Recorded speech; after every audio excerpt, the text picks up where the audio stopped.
Olá, pessoal, tudo bem? Eu sou o Ricardo e esse é o canal Novo Cine Debate. Hoje eu converso com o Eduardo escritor. Boa noite, Eduardo. Boa noite, Ricardo.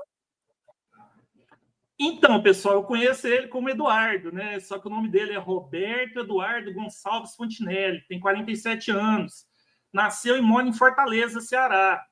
O Eduardo é graduado em jornalismo e pós-graduado em jornalismo digital. Ele atua como escritor, né, tem 3 livros lançados, 2 contos e um romance, e faz parte da Academia Cearense de Letras e Academia Cearense de Cinema. Eduardo, fala para a gente, por gentileza, um pouco do seu trabalho, né, dos segmentos que você faz parte. Fala um pouco para a gente, por gentileza. Ricardo, só uma pequena correção. Eu não faço parte da Academia Cearense de Letras. São outras academias. Aqui na minha cidade tem muitas academias da área da literatura. Certo. Mas os outros trabalhos que você desenvolve com relação ao cinema? Eu vejo lá no Facebook que você sempre está fazendo alguma coisa relativa a algum filme, né? Acho que para a academia de cinema, né? Exatamente. A gente sempre faz eventos, a Academia de Cinema, que eu faço parte. Uma vez por mês, a gente exibe um filme no Museu da Fotografia, aqui da minha cidade, Fortaleza, e depois tem um debate, depois do filme. Geralmente é um filme clássico. Certo. Exatamente, é isso. Nessa parte de jornalismo, você atua nela? Atualmente eu estou escrevendo para o jornal A Praça, aqui da minha cidade. É um jornal que ele circula por aqui onde eu moro, né? Ele é um jornal de bairro, como o pessoal chama, né? Aí ele escreve sobre cultura lá, literatura e cinema. E atualmente... sim, pode falar. Pode falar. Não, pode continuar. Não, pode falar. Eu ia dizer que essa parte de jornalismo digital, é isso que você desenvolve nesse jornal que você você trabalha? Não, ele é um jornal impresso. Ele não tem no digital, não. Aí eu escrevo lá sempre sobre ou cinema, aliás, estou me confundindo aqui. Eu escrevo sobre literatura no jornal. E cinema eu estou escrevendo para o site Sou Mais Pop, que você também escreve lá, né? Também. O André, né? André, o dono do site. Sim. O André e o Alexandre, né? A parceria dos dois. Alexandre, é o sócio dele, né? Isso. Mas assim, então eu vou te perguntar, o Eduardo cinéfilo, né? Com relação ao cinema, quando foi que você começou a gostar de cinema? Quando é que você começou a ter um olhar diferente com relação ao cinema? Isso foi antes da faculdade, na sua juventude? Quando é que você começou a ter uma visão diferente com relação à sétima arte? Meu gosto por cinema começou quando eu era bem novo, eu já gostava, já via muitos filmes, mas eu não tinha nenhuma pretensão, não, assim, de me considerar cinéfilo, esse tipo de coisa, não. Aí no decorrer da vida, assim, como se diz, de uma forma bem natural mesmo, foi cada vez gostando mais, assim, não sei se a partir de qual, assim, mais ou menos no início da minha vida adulta, comecei a ver mais cinema. Eu comecei a ficar mais em casa, aí eu tinha tempo, né, para ver cinema. Eu ia muito à sala de cinema, ainda hoje vou, também via muito filme em DVD em casa. Atualmente, mas quais... sim. Mas quais atualmente foram os... Oi? Quais foram os primeiros assim, eu queria... Quais os primeiros atores que você começou a conhecer, diretor, atriz, né? Quais foram os primeiros, assim, que você começou a diferenciar ou gostar? Aí já mais tarde, quando eu me tornei colecionador de DVDs. Alguns diretores eu comecei a me interessar mais do que outros. Eu comecei a colecionar os filmes deles. Por exemplo, o Bergman, o Scorsese, o Coppola, tudo que eu achava deles eu comprava, assim, DVD, na época a moda era o DVD, né? Aí tudo que eu achava deles eu comprava em DVD. E os box, quando eram lançados, eu comprava. E também livros ligados ao cinema também. E comecei também. Mas fazer cursos ligados à área é uma coisa mais recente. Recente. Exatamente. E atores, atrizes, qual o seu ator que você tem preferência, atriz que você tem preferência? Os meus atores favoritos são como você tinha pedido, apenas dois, né? Então, são o Champagne e o Tom Hanks, são os meus atores preferidos. As atrizes são a Grace Kelly e a Meryl Streep. Tem outros também, né? Tem outros também, mas é bom resumir, né? Fazer bem resumido mesmo, para não tomar muito tempo. Se fosse para você escolher entre o Tom Hanks e o Sean Penn, quem que você escolheria? Escolher um dos dois? Se você tivesse que escolher entre um dos dois, qual que você escolheria como seu preferido? Nesse momento seria o Champagne, porque eu vi a última atuação dele no cinema foi muito impactante assim, para mim, no filme Uma Batalha Após a Outra. Do Tom Hanks, Oi? Você assistiu no cinema? Você assistiu no cinema? Foi, eu vi no cinema. Eu assisti, mas não foi de cinema, não. Oi? Do Sean Penn, eu vi, não foi no cinema. Eu assisti, mas não foi no cinema. Esse filme do Paul Thomas Anderson. Eu só tenho dois filmes do Sean Penn aqui, o 21 gramas, né? 21 gramas. E Sobre Meninos e Lobos. Sobre Meninos e Lobos. Essa aí eu considero a melhor atuação dele, Sobre Meninos e Lobos. Ele ganhou o Oscar, né? Foi o primeiro Oscar dele, depois foi filme. Um dos Oscars dele foi por esse filme aí mesmo. Eu acho a atuação dele nesse filme é impressionante.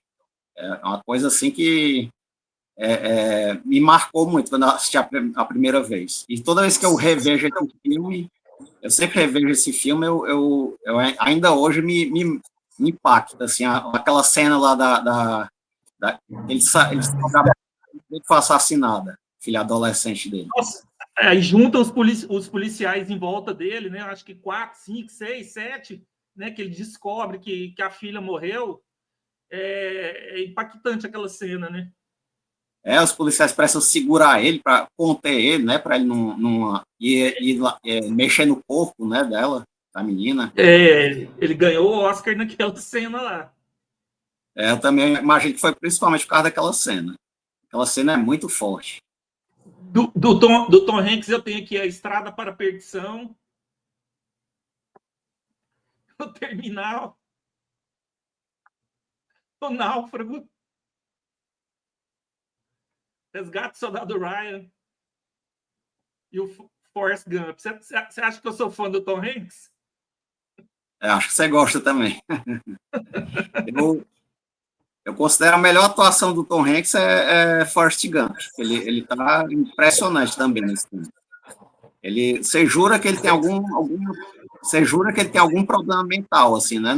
Pela atuação dele, que é muito perfeita. Lá no filme fala, né, que a média tem um parâmetro lá para a média, né? E ele está abaixo daquela média, mas isso não significa que ele tem algum problema cognitivo, né? E ele vive intensamente, né? Durante ali um período ali de uns 20 anos, né, no filme, e ele vive várias aventuras, né? Esse filme é um dos meus filmes preferidos da vida. Maravilhoso esse filme. Então, se fosse... pode falar. Pode falar. Se você fosse...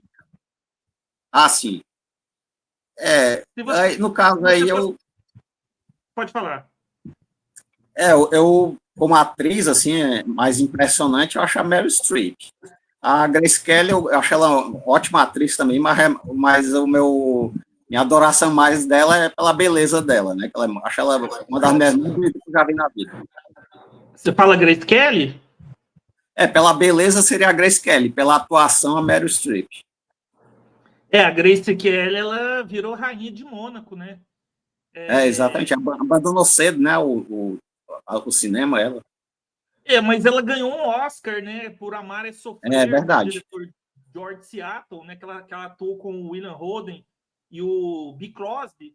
Ela tá naquele filme também, 2 filmes com o Hitchcock, né, o Janela Indiscreta e Ladrão de Casaca. Ela trabalhou com vários, com o John Ford, trabalhou com o John Ford, Mongambo, né, ela trabalhou com vários diretores interessantes. Antes, a carreira dela é curta, mas os filmes que ela trabalhou ela fez o nome dela, vamos dizer assim, né? E ela realmente era uma atriz muito bonita, né? Agora a Meryl Streep é fora da curva, né? 21 indicações ao Oscar, 3 Oscars, né? A Meryl Streep, assim, a melhor atuação dela que eu já vi foi naquele filme que ela faz uma judia, assim, que vai para um campo de concentração, não é o nome daquele filme, acho que é... A Escolha de Sofia? Esse mesmo. Eu tenho o filme. Essa atuação dela aí é impressionante. Eu acho que esse é um dos 3 Oscars dela. O Kramer versus Kramer, atriz coadjuvante, A Escolha de Sofia e Dúvida. Ah, sim. Eu vi eu só não vi Kramer versus Kramer, desses aí que você citou. Você não assistiu Kramer versus Kramer? É um bom filme. É um filme interessante. Eu tenho ele, mas ainda não vi. É o Dustin Hoffman. Que ela é sobre um divórcio, né, a história. Isso, ela aparece pouco. Ela aparece pouco no filme, né? Ela ganhou o Oscar de atriz coadjuvante. Da Grace Kelly, eu tenho esse filme aqui. Você já assistiu As Pontes de Tocorri? Não. Eu recentemente eu vi o Matar ou Morrer com ela. Nossa, mataram. Não, engraçado que não era para ela fazer o Matar ou Morrer, por causa da diferença de idade dela com o Gary Cooper. Né? Sim, realmente é diferente. Mas o filme é em preto e branco, né? Isso aí ameniza um pouco. Eu assisti ele colorido. Você assistiu ele colorido? Eu ainda não vi. Eu ainda não vi ele colorido, não. Eu acho que ele foi colorido por Technicolor, né? Aquela técnica que existia antigamente, né? Era tipo a do E o Vento Levou, né? Aquela técnica ali de colorir o filme. Né? Se eu não estou enganado, nos anos 80, no final dos anos 80, eles desenvolveram uma técnica de colorir por computador. Aí filmes como Casa Branca, quer ver que mais? Acho que Sargento York. Alguns filmes eu cheguei a assistir na época, passava depois do Fantástico. Agora eu não lembro se Mataram Morrer foi um deles. Hoje está na moda a inteligência artificial colorizar os filmes, né? Assim, o Matar ou Morrer eu assisti no YouTube, né? No YouTube ele tá colorido. É um colorido estranho, assim. Tem pedaços, na imagem, assim, na fotografia, tem umas coisas que fica preto e branco e outras ficam coloridas. É um colorido estranho. Fica uma cor lavada, né? Me parece muito com a maneira, com o colorido da fotografia do E o Vento Levou. Porque o Vento Levou, ali em 1939, né? O Technicolor estava começando, né? Ali os filmes coloridos ali, acho que de 1936 para 1937, estava desenvolvendo, né?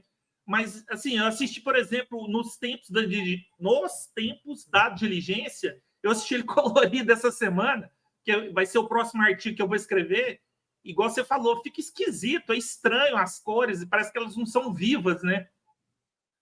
Tem algumas coisas que continuam preto e branco e outras ficam coloridas. Agora eu vou te perguntar aqui dos diretores. Aqui. Aí disparada o Coppola. Eu gosto muito do Bergman, mas o Coppola ainda é o supremo ali, é o cara, né? Eu assisti bastante coisa do Coppola, mas assisti pouca coisa do Ingmar Bergman. O Bergman, eu vi muita coisa dele, eu vi até mais coisa dele do que do Coppola, né? Porque a produção dele é muito grande. Aí eu comprei um monte de DVDs dele na época que estava completando 100 anos de nascimento dele. Aí na livraria daqui, a livraria Cultura, né? Tem outros, tinha em São Paulo também, né? Ela tinha em vários estados do Brasil. Aí eu comprei vários boxes do Bergman na época dos 100 anos de nascimento dele. Estavam comemorando aquele ano, aí saíram lançando um monte de coisa dele, né, por aí. Aí eu acabei vendo muito filme dele. É que ele tem uma produção grande, é tipo o Woody Allen, fez muitos filmes. Ele ganhou muitos Oscars, né? De filme estrangeiro. Na época, a nomenclatura era filme estrangeiro. Ah, sim. Hoje em dia é filme internacional, né? É. Eu quase não assisti nada do Ingmar Bergman e eu fui fazer um curso, um clube do filme, né? Aí eram 3 filmes, né? Era o Persona, que eu tinha assistido, o Morango Silvestres, que eu não tinha assistido, e o Sétimo Selo, que eu já tinha assistido. Aí eu assisti o Morango Silvestres, né? Para fazer esse curso, né? Porque o Ingmar Bergman é um desafio para mim, porque assim, ou você gosta ou você odeia, né? Assim, algumas pessoas não entendem o Ingmar Bergman, né? Por isso que nem odeiam ele. Assim, eu estou tentando conhecer mais o diretor, estudar sobre o diretor, né? Porque ele é importante para a sétima arte, mas ele não é um dos diretores importantes para mim ainda, né? Mas como eu te falei, eu estou desenvolvendo isso, né? Eu prefiro mais, por exemplo, entre os 2 diretores, o Coppola, né? Que eu assisti mais filmes, né? Tem Poderoso. Você acredita que eu tenho Poderoso Chefão 2 e 3, mas não tenho 1? Eu ainda não consegui comprar 1. Eu tenho uma trilogia completa. Pois é, eu preciso conseguir o 1. Tenho o 2 e o 3 e não tenho. Não tenho 1. Sim. É normal. Existe alguns, não sei se ainda tem no mercado, né? Mas eu comprei foi um box com os 3 filmes. E aqui no tempo que era moda o DVD, era até fácil de achar esse box por aqui, né, pela minha cidade. Você tem muitos DVDs? Você tem Blu-ray? Você tem muita coisa na sua coleção? Não, só DVDs. Blu-ray eu ainda não entrei nessa nova moda, não. Ainda por enquanto, só DVDs. Eu também só tenho DVD. Blu-ray eu ainda não tenho, não. Pois é. E agora, parece que DVD agora a gente só compra pela internet. Não tem mais aqui na minha cidade para vender, não. Na minha que eu descobri em alguns lugares. Descobri até uma videolocadora aqui em Goiânia. Aqui. Oi? Eu descobri que em Goiânia ainda tem uma remanescente, né? Uma videolocadora ainda remanescente ainda. Vixe, ainda existe. Existe. Acho que eles têm uns 4.000 filmes lá, eles até locam. Tudo DVD. Tudo DVD. Eu comprei, acho que uns 200 DVD lá. Ah, sim. Não sabia que ainda existia, não. Por aqui, na minha cidade, não existe mais locador. Então, meu nobre, vamos falar do seu filme de cabeceira. Por que você gosta do filme Apocalipse Now? Eu gosto porque foi um filme que me marcou muito, desde a primeira vez que eu assisti. Eu assisti ele quando era bem jovem ainda. Aí me marcou muito pela maneira como a história é contada, assim, e ele tem uma pegada sombria, assim, eu gosto de obras de arte sombrias e tal. E isso aí que acabou virando uma obsessão, que eu já vi as 3 edições, os 3 cortes dele, já vi o documentário sobre ele, que foi feito pela Eleanor Coppola, já li o livro que inspirou o roteiro, que é do Joseph Conrad, é esse mesmo. Já li esse livro, ele é uma obsessão para mim, esse filme. É uma coisa que eu não consigo explicar muito bem, mas desde que eu assisti ele, que ele virou... Fiquei embasbacado com ele. Eu ia até citar uma determinada cena lá que aparece, mas eu vou deixar para falar mais para frente. Sim, tem uma pergunta sobre isso, do César. Pois é, exatamente. Mas dos filmes de guerra, você acha que sobre a guerra do Vietnã, esse é um dos melhores filmes de guerra do Vietnã? Eu já vi gente dizendo que ele é o melhor filme de guerra já feito, de qualquer guerra, né?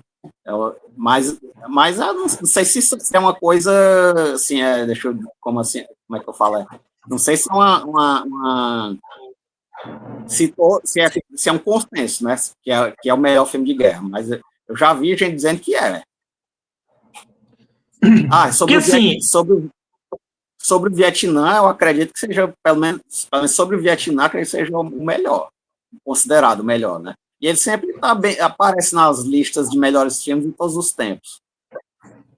Sim, dos filmes de guerra de todos os tempos, principalmente da Guerra do Vietnã, eu acredito que Apocalipse Now, Platoon, O Franco Atirador, Nascido para Matar, talvez sejam os mais lembrados, os mais falados e os mais conceituados, né? Acho que o Apocalipse Now e o Platoon ali talvez sejam os dois mais citados, né? Porque apesar de que assim, que a história do Apocalipse Now, ela não é só a guerra, né? Ali tem uma missão, né? Tem toda uma coisa. E não sei se você viu, lendo sobre o filme, que o Francis Ford Coppola fala que o filme é praticamente a guerra do Vietnã, né? Tem uma citação ali dele falando. Ele disse que o filme dele não é sobre o Vietnã, o filme dele é o Vietnã. Pois é, porque o tanto de coisa que aconteceu, né, para ele poder fazer esse filme, né, uma série de eventos, né, coisas que aconteceu, mas eu acho que a cereja do bolo aí, de tudo que aconteceu na vida dele quando ele foi fazer esse filme, chama-se Marlon Brando, né? Eu acho que o Marlon Brando deve ter passado raiva demais no Francis Ford Coppola, né? Ele embolsou 1 milhão, né? E sumiu na braquiária, e quando voltou, não tinha lido o roteiro, não tinha lido o livro, né? Então, assim, estava gordo, né? Então, assim, deu muito trabalho, né, pro Francis Ford Coppola. Mas esse filme não é só isso, né? O Francis Ford Coppola e o Marlon Brando, eles já tinham trabalhado juntos lá no Poderoso Chefão, né? Já tinham uma química, já tinham feito sucesso, né? O Francis Ford Coppola não ganhou o Oscar de direção lá no Poderoso Chefão, mas ganhou o Oscar de direção do Poderoso Chefão 2. Ele ganhou muito mais dinheiro com o Poderoso Chefão 2, né? E aí ele tinha esse projeto aí, né, de fazer o Apocalipse Now. Mas alguns diretores, né, não quiseram fazer porque era um projeto oneroso, né? E aí o Francis Ford Coppola, ele abraçou esse projeto aí. Tinha vários atores, né, que eram consagrados na época que não queriam ficar fora dos Estados Unidos, né? Atores que estavam em ascensão, né? Não era para ser o Martin Sheen, né? Era para ser outro ator, acho que é o Harvey Keitel, né? E fala um pouco do filme também, eu tô contando aqui, mas fala um pouco do filme antes da gente passar para as participações. O Harvey Keitel estava cotado, né? Acho que ele chegou a gravar cenas e tal, mas o Coppola não gostou do estilo de atuação dele, assim, o santo dos dois não bateu, né? Aí o Martin Sheen foi chamado, né, para participar e acontece que para piorar a situação que acho que era um prenúncio do que ia acontecer, né? Martin Sheen, quando chegou lá, ele já tinha um problema com álcool, né? Ele bebia demais. E no meio das gravações, ele acabou tendo um infarto, né? Ele quase morreu. Ele provavelmente por causa do problema com o álcool dele. E a cena inicial ali, aquela cena dele no quarto ali, ele realmente quebrou aquele espelho com um murro e teve uma crise de Ele estava choro. embriagado. Tava assim. E aquela crise de choro que ele teve ali na cena é real, assim, ele não foi, ele não estava atuando não ali. Acho que é por isso que a cena ficou tão forte, assim, né? Tão boa, né? Que ali era o ator mesmo, ali, ele não estava atuando, não. Era a pessoa, né? Não era o ator. Eduardo, eu tenho 3 participações aqui, parceiros do canal, que mandaram perguntas para você. Certo. Eu vou passar aqui para o primeiro, que é o Samuca do Samuca SC Filmes, meu parceiro aqui do canal. Ele fez 3 perguntas sobre o filme Apocalipse Now. A primeira pergunta: a atuação de Marlon Brando em Apocalipse Now foi marcada por falta de preparo para o papel e por seu peso excessivo. Qual é a sua opinião sobre isso, Eduardo? Bom, se o Marlon Brando tivesse se preparado para o papel, sua atuação não teria ficado tão boa. Ele era um grande improvisador, né? Sua improvisação nas cenas em que apareceu são viscerais. Ele roubou a cena todas as vezes em que apareceu. Sua presença em cena é magnética, sempre ficamos com a atenção capturada por ele. Imagina o que dirá ou fará em seguida. O Samuca pergunta: no filme Apocalipse Now, até que ponto a guerra destrói a noção de moralidade? A guerra é uma das grandes mazelas, né, da humanidade. Ela destrói qualquer noção de moralidade, de inocência, de dignidade. Ela revela o que pior existe dentro do homem. Pois é, infelizmente, é o melhor e o pior do ser humano, né? Em guerras ele aflora, né? Pelo que eu já percebi, acho que a grande maioria dos filmes de guerra são feitos falando mal da guerra, né? Sim, fazendo uma crítica, né? Uma crítica não positiva, né? Uma crítica negativa, né? Esse Apocalipse Now é uma crítica à guerra do Vietnã, né? Porque em 79, né? Em 78, quando eles estavam filmando, a guerra ainda ela tinha acabado recentemente, né? Acho que em 75, 76, né? Então, foi em 75. Acabou em 75, agora. Isso, aí eles não. Alguns cineastas estavam meio com medo de fazer, né? Era um assunto ainda meio difícil de destrinchar, né? O Apocalipse Now era para ter sido o primeiro filme sobre a Guerra do Vietnã. Mas aí, um dos problemas, né, nas gravações, ele acabou sendo lançado um ano depois do primeiro, que foi o Franco Atirador. O Franco Atirador de 78. Oi? Do diretor Michael Cimino. Exatamente. Ele que acabou sendo o primeiro filme sobre o Vietnã. Aí no ano seguinte foi lançado o Apocalipse Now.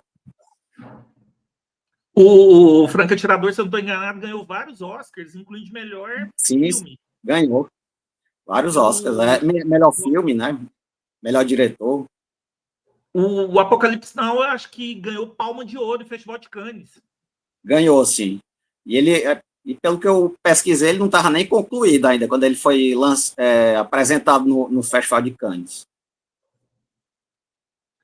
Meu nobre, o Samuca pergunta: o Coronel Kurtz é um vilão ou um produto lógico da guerra? Eu acho que ele é as duas coisas. O Kurtz é um monstro capaz das maiores atrocidades por ser um produto da guerra. Ele também é vítima do meio, já que foi criado pela guerra e para a guerra. Como disse Nietzsche, aquele que luta com monstros deve acautelar-se para não tornar-se também um monstro. Quando se olha muito tempo para um abismo, o abismo olha para você. Perfeito. Obrigado, Samuca, pelas perguntas. Obrigado, Samuca. Marcelo, do Cinema de Arte. Ele fez 3 perguntas também, apesar de que ele escreveu ali que fez 2. qual é o contexto histórico em que o filme Apocalipse Now foi lançado e como isso influenciou a sua recepção? Ele quer que eu fale do que está acontecendo no momento ali nos Estados Unidos, aí.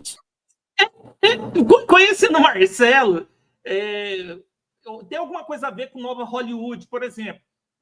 Mas a Nova Hollywood tem a ver com questões de como os Estados Unidos estava passando, né? Eu acho que tem tudo isso a ver, né? E isso tem a ver também com relação a quando o filme chegou, né? Eu acho que ele está perguntando quando o filme estreou no cinema, chegou no cinema, como é que as pessoas, qual foi o impacto das pessoas nessa época aí da receptividade com relação ao filme?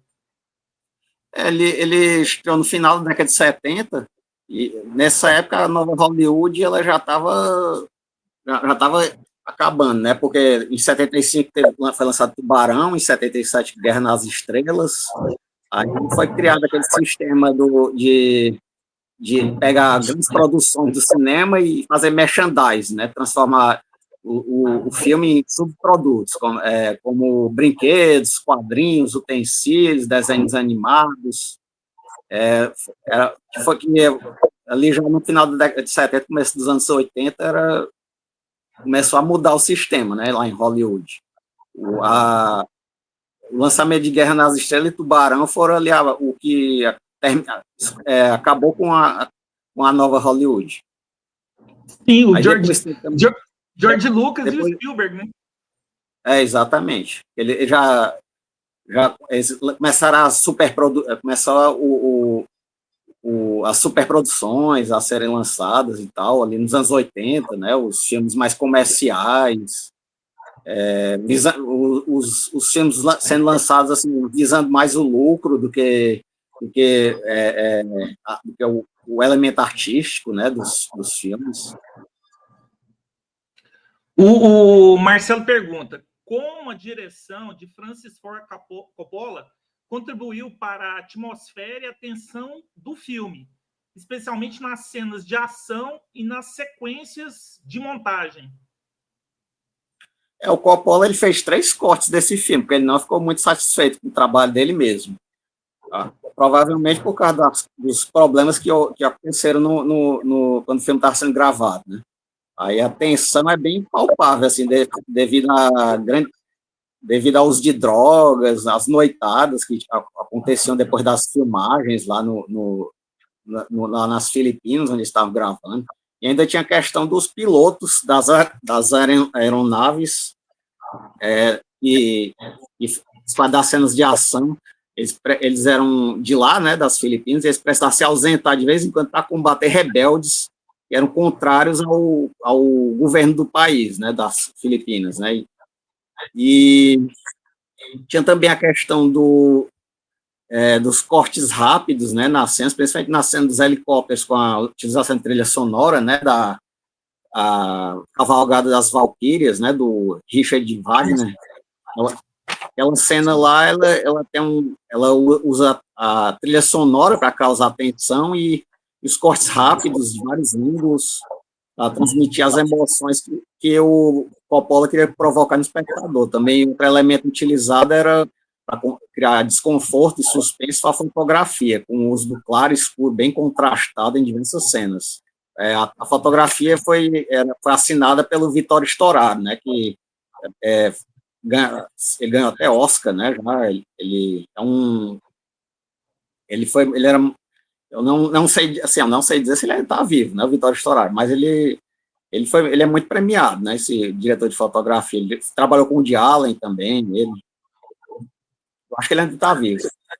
Uma das coisas que o Coppola sofreu é porque o estúdio queria um filme mais enxuto, né, para quando fosse lançado no cinema, né, não queria uma coisa muito extensa, né, isso aí meio que atrapalhou, né, por isso que foram lançado outras versões posteriormente. A versão que está disponível no YouTube é a mais longa, tem mais ou menos umas 3 horas de duração. E eu vi, dessas a mais longa, a Redux, e o Final Cut, elas tem mais ou menos a mesma duração, assim, são bem mais de 3 horas. E tem a versão original, né, que foi para o cinema naquela época, que é mais curta, tem assim, umas 2 horas e meia, mais ou menos, 2 horas e 40. O Marcelo pergunta: qual é o significado simbólico do rio no filme Apocalipse Now e como ele se relaciona com a jornada de Wheeler? Seria uma representação de uma viagem ao inferno, né? A subida do rio Nang ou Nung, alguma coisa assim. Ele seria uma espécie, como se fosse uma representação do inconsciente do Willard, do Capitão Willard, que se desintegra à medida que seus valores são confrontados durante a missão. Ele vai se perdendo ali, perdendo as convicções morais dele ali durante a jornada, né? Até o final do filme. Ele começa até a pensar em se unir ao Kurtz, né? Virar uma espécie de soldado ali do Kurtz. Ele começa a simpatizar muito com o Kurtz. Ele vai admirando ele e vai tendo medo dele, né? Ele começa a simpatizar muito com o Kurtz, mas só no final, assim, que ele retoma a missão dele, né? Ele se encontra ali no final e resolve concluir, né? O que ele o que ele foi fazer ali, né? A missão dele, né, de matar o coronel. Pois é. Obrigado, Marcelo, pelas perguntas. Obrigado, Marcelo.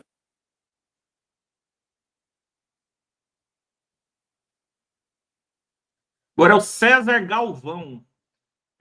O César pergunta: Apocalipse Now foi um dos maiores desafios de Coppola. Inclusive, ele colocou dinheiro do próprio bolso para finalizar as filmagens. Você acha que um cineasta deve fazer sacrifícios em nome da arte, Eduardo? Sim, eu me considero um radical em relação à arte. Eu sou a favor do criador fazer quase tudo a seu alcance para produzir a sua arte. Não sendo ilegal, o artista precisa fazer de tudo para produzir seu trabalho com perfeição. O Francis Ford Coppola parece que foi mais de 30 milhões na época que ele gastou, né, nessa produção aí. Parece pouco, acho que 30 milhões é um filme mais comercial, né? Um filme de pouco orçamento.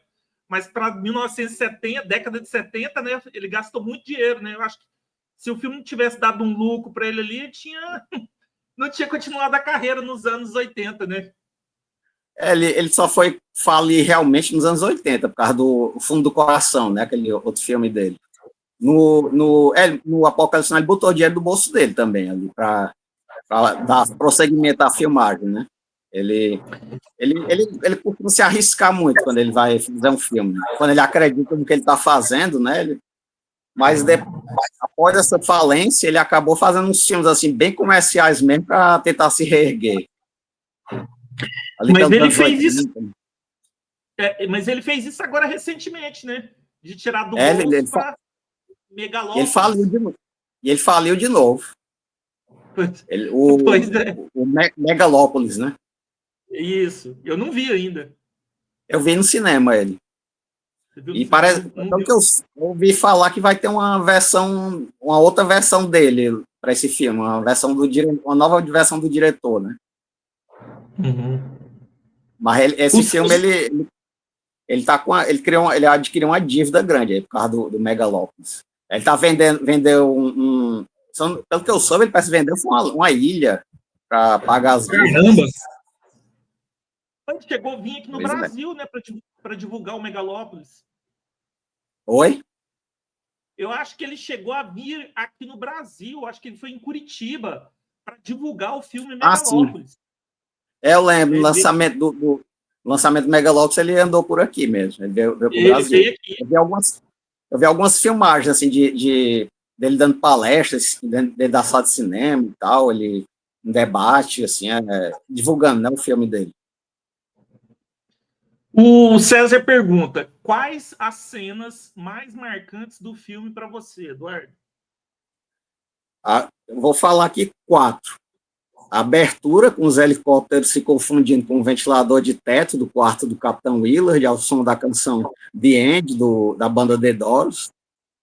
A outra, a mais antológica de todas para mim, é uma das mais antológicas da história do cinema, na minha opinião, é o Ataque dos Helicópteros Norte-Americanos ao som da Cavalgada das Valquírias, de Richard Wagner. Até hoje, mesmo tendo assistido ao filme várias vezes, ainda me causa impacto essa cena. A terceira cena, já próxima do fim, é quando o boi é sacrificado. Até hoje, quando eu vejo aquilo ali, ela me incomoda, me causa um mal-estar, assim, porque eu gosto muito de animal, assim, né, aí toda vez que eu vejo aquilo ali, eu fico... E foi de verdade, né? E foi de verdade. Foi, exatamente. Né?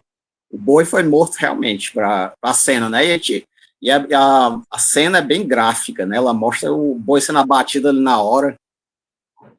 Ali é uma cena... Eu achei a cena gratuita e desnecessária. Achei que não precisava daquela cena, não. Eu tava lendo sobre que, na verdade, os nativos locais eles já iam fazer o sacrifício do boi, né? Na verdade, o Coppola ele não fez aquilo ali para o filme, né? Porque já ia acontecer, aí ele faz aquele contraste ali, com o boi sendo sacrificado, e ao mesmo tempo o coronel, né, Kurtz, morrendo também, né? Ali naquela metáfora ali. Realmente é uma metáfora ali. Mas mesmo assim, se fosse ele, não teria colocado aquela cena, não. Achei muito pesado. Mas para os anos 70, né? Para as coisas que vinham acontecendo, aí o Coppola resolveu. Hoje em dia não daria certo. Né? Hoje em dia não. Não, e na época também algumas pessoas chiaram ali as organizações. O pessoal que protege os animais, né? Hoje em dia seriam as ONGs, né? Aquele movimento, né? Que protege animais, eles criticaram nessa cena. E hoje em dia seria pior ainda, né? Hoje em dia o pessoal ia cair de pau em cima dele. Mas o Coppola o Coppola lá no Poderoso Chefão, ele já tinha colocado a cabeça do é verdade. Cena, né? Aquilo é de verdade mesmo. É de verdade, era uma cabeça de verdade, né? Que ele pegou ali. Já foi. E o ator não sabia. Aqueles gritos do ator ali foram reais, né? Reais. Realmente é outra cena que eu não gosto muito de ver, não, assim, me incomoda. Eu achei também desnecessário botar. Podia ter feito uma cabeça fake ali, né? Efeito especial, né? Mas esses diretores que são gênios, né? Eles são meio malucos, né? Em algumas coisas que eles fazem, né? Não dá para mensurar. É verdade. Tem uma cena também no filme, né? Não tem nada a ver com Coppola, não. É o Satan Tango. Tem uma cena do gato lá que me incomodou muito, assim, também. O Satan Tango é aquele filme que tem 7 horas e meia, né? 7 horas e 40, por aí.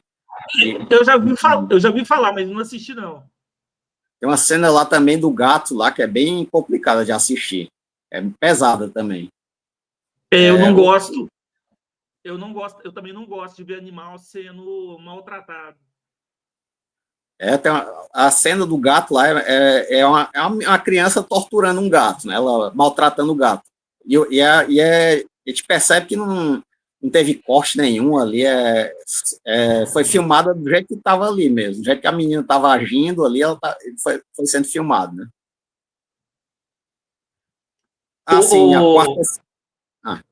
a quarta cena é a cena do assassinato do Kurtz, e logo depois do assassinato, os homens do Kurtz veem o Capitão Willard saindo, né, lá daquele lugar onde ficava o Kurtz. Aí eles em vez de tentarem alguma coisa contra ele, eles largam as armas, né? Acho que essa cena ela reforça a mensagem antibélica, né, do filme. Mas você não acha que eles largaram as armas porque o Willard matou o Kurtz e eles meio que, se ele quisesse tomar o lugar deles, eles iam seguir ele? Não duvido, não. Não duvido. Porque eles... Acho que eles não fizeram nada. Eles não fizeram nada contra ele, né? Assim, acho que, não duvido não, se ele quisesse tomar o lugar do Curtis, acho que eles teriam seguido ele também. O César pergunta: o capitão Wheeler recebe a missão de encontrar o coronel rebelde e eliminá-lo. Para você, ele é um exemplo de fidelidade aos seus superiores? O homem deve recusar a ordem de matar alguém, mesmo sendo um militar desertor? Eu, como sou um pacifista declarado, no lugar dele, eu recusaria a missão. Mesmo se eu fosse preso ou expulso do exército, ou tivesse de enfrentar uma corte marcial e tal, porque eu sou contra a pena de morte, né? Aí eu não aceitaria a missão, não, se eu estivesse no lugar dele. Esse tipo de coisa, assim, se trata de militares, eles meio que são obrigados, né? Quando recebe uma missão, você tem que ir lá e cumprir, mesmo que seja uma coisa é uma coisa que não muito bem, não muito agradável, né? Mas eu recusaria, né, se estivesse no lugar dele. Então, lembrando que eles estavam em guerra, né? E É verdade. o coronel representava o exército. E o coronel estava fazendo coisas absurdas, né? Então o exército precisava fazer o quê? Eliminar ele, né? Mas, assim, dentro do militarismo existe uma coisa que, muitas vezes, um comando errado não se executa. Né? Isso é no exército, é na polícia militar, na marinha, em qualquer lugar que tenha militarismo. Quando tem um comando que ele é errado, você não se executa. Mas, no caso, né, no filme, é porque estavam em guerra, né? E o coronel estava fazendo coisas que estava deixando o exército meio que negativo, né? Então a tropa, sabendo daquilo, muitos podiam desertar e ir atrás do coronel, né? O próprio Wheeler estava meio que admirando as coisas que o coronel, quem era o coronel, não aquele coronel lá daqueles homens lá, mas a ficha militar dele, né? Teve aquele personagem interpretado pelo Scott Glenn, né? Que ele mal aparece, né? Mas ele também desertou, né? Virou um dos homens do Curtis, né? Ele aparece pouco no filme. O nome do ator é Scott Glenn. O Scott Glenn ele tá no elenco do Silêncio dos Inocentes. Sim, tá em Silverado também. Silverado eu não vi ainda. Você não assistiu Silverado? Ainda não. Eu acho que tem no YouTube. É um extra. Eu acho que tem no YouTube ele. Depois eu assisto. Você acredita que eu passei batido?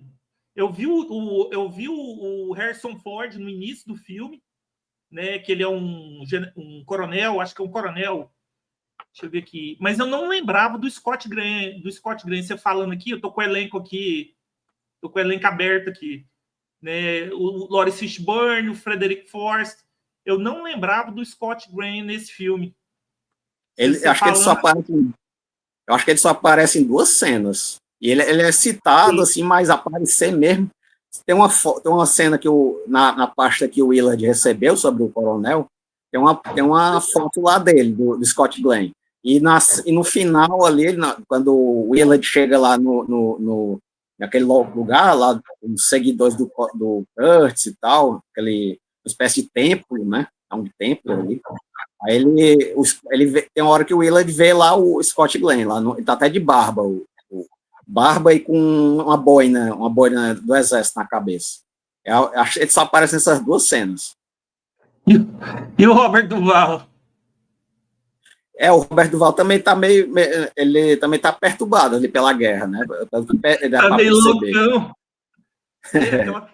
Aquela frase famosa, a hora que ele tá nessa hora aí, que ele fala que gosta do cheiro na pan, de manhã ele gosta do cheiro na palma. Muito louco. E vai surfar no meio das bombas, né? Surfar no meio das bombas. Aí tem uma frase que o Wheeler fala que eu separei aqui. Ele fala assim, o que o filme é assim, o filme é narrativa, né? Que é o Wheeler contando a história, né? Ele contando a missão dele e vai. Aí tem uma hora que ele fala assim: acusar um homem de assassinato nesse lugar é como dar uma multa de velocidade na Fórmula Indy. Realmente Porque faz todo sentido que esse argumento aí dele. Faz a todo sentido guerra mesmo. Pois é, mata o tempo todo. em guerra parece que é liberado, né? Matar a gente, né? Desde que seja Sim, inimigo, desde que seja inimigo, né?